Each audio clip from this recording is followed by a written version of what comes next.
اقوال ہیں، اپنے کچھ رائے اس کو چھوڑ دو، ان کی جو قدورت ہے اس کو چھوڑ دو، ہمارے اقوال کو ان کتب سے لے لو. تاخذونها بيضاء نقية صافية، ہمارے احادیث تم انہی فاسد عقیدہ روات سے جن کو تم ضعیف کہتے ہو، انہی فاسد. وَإِيَّاكُمْ وَالْأَوْعِيَّةَ فَإِنَّهَا وِعَاءُ سُوءٍ فَتَنْكَبُوهَا.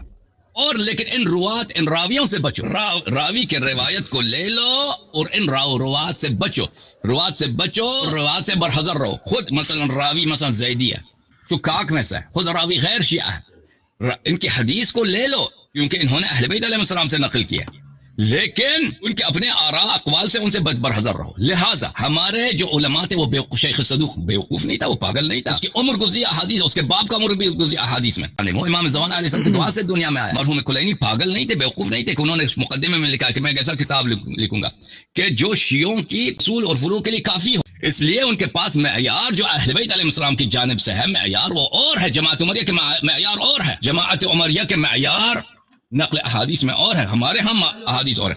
ہمارے ہاں کیا ہے کہ جو کتب اصحاب ائمہ علیہ السلام نے لکھے، وہ اصحاب اگرچہ وہ فاسد العقیدہ کیوں نہ ہو، وہ اصحاب اگرچہ کیوں غلط عقائد کا حامل کیوں نہ ہو، یا علم بھی کم نہ ہو، کوئی بات نہیں، ہمیں ان کے رائے سے کام نہیں. انہوں نے امام علیہ السلام کا قول لکھا تو وہ ان کا کام ہی یہی، ان کو بخوبی پتہ ہے کون سے کتب، کون سے مصنفین یہ ثقات ہے، ان کی کتاب صحیح ہے، ان کے عقیدے سے میں کام ہی نہیں، ان کا اس کا راوی کا عقیدہ کیا، ٹھیک ہے نا، یا راوی ضعیف ہے، اس کا علم کم ہے، کچھ بھی اس سے فرق ہی نہیں پڑتا. اگر انہوں نے اعتماد کیا، انہوں نے شیعوں کے عمل کے لیے حدیث نقل کیا تو وہ حدیث ہمارے سر آنکھوں پر وہ حجت ہے، اور نقل کیا. من لا يزال الفقيه کے اس مقدمے میں صدوق رحمۃ اللہ علیہ کہتے ہیں کہ اس کے سب احادیث حجت ہیں، اللہ اور میرے درمیان یہ سب احادیث حجت ہیں، اور میں ان کے اسانید نقل نہیں کرتا اس لیے کہ کتاب بہت موٹی ہو جائے گی. جب خود کہتا ہے، اور کتاب کلینی اس سے تو زیادہ.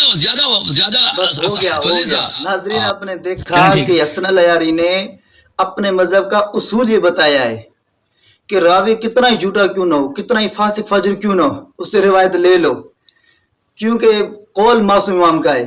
بھائی جب خود وہ بندہ فاسق فاجر ہے تو اس کو کیا پتا ہے کہ امام پر جھوٹ بول رہا ہو، لیکن اس نے اپنے مذہب کا اصول بتایا ہے کہ راوی جس طرح کا بھی ہو، فاسق ہے فاجر، آپ روایت لے لو، چونکہ امام صاحب کا یہ قول ہے کہ اس طرح روایت لے لیا کرو، اور قول امام کا سچا ہے، اس کو اپنے رائے نہیں لے سکتے. جب خود وہ بندہ فاسق فاجر، اس کے روایت کا، اس کو قول کا کیا اعتبار ہوگا؟ جبکہ اہل سنت کا مذہب یہ ہے اگر راوی فاسق فاجر ہے، جھوٹا ہے، تو بے شک رسول اللہ صلی اللہ علیہ وسلم منسوب قول کیوں نہ کر رہا ہو، پھر بھی اس کی روایت نہیں لیتے. لیکن وہ مذہب شیعہ ہے. حسن العیاری نے خود یہ کہہ دیا کہ راوی جس طرح کا بھی روایت اسے لے لو، تو اس سے زیادہ اور مذہب کے جھوٹے ہونے کا اور کیا دلیل ہوگی؟ جب یہ بندہ خود ہی کہہ رہا ہے کہ ہمارے راوی اس طرح کے ہوتے ہیں، فاسق فاجر ہوتے ہیں، تو ان سے روایت لے لیتے ہیں. اہل سنت کے مذہب میں اس طرح نہیں ہے، بلکہ جہاں بھی راوی میں کوئی شک شبہ بھی ہے تو اس کی روایت کو اس طرح کم درجہ دیا جاتا ہے. لیکن مذہب شیعہ کا یہ خود العیاری نے اصول بیان کیا ہے کہ امام صاحب کا یہ قول ہے کہ تم روایت لے لیا کرو، چونکہ قول ہمارا ہوتا ہے، ہم اس کو اپنے رائے نہیں لیتے، لیکن امام صاحب کا قول لے لیتے ہیں. تمہیں کیا پتا کہ وہ امام کی طرف جھوٹ بول کے منسوب کر رہا ہو، خود جھوٹ بول رہا ہو، منسوب امام کی طرف کر رہا ہے، تو اس میں وہ تو ہے ہی فاسق فاجر، نہ اس کے لیے کون سا مسئلہ ہے. لیکن یہ مذہب شیعہ جس کی بنیاد ہی جس طرح مذہب لیتے ہیں وہ بنیاد ہی غلط ہے.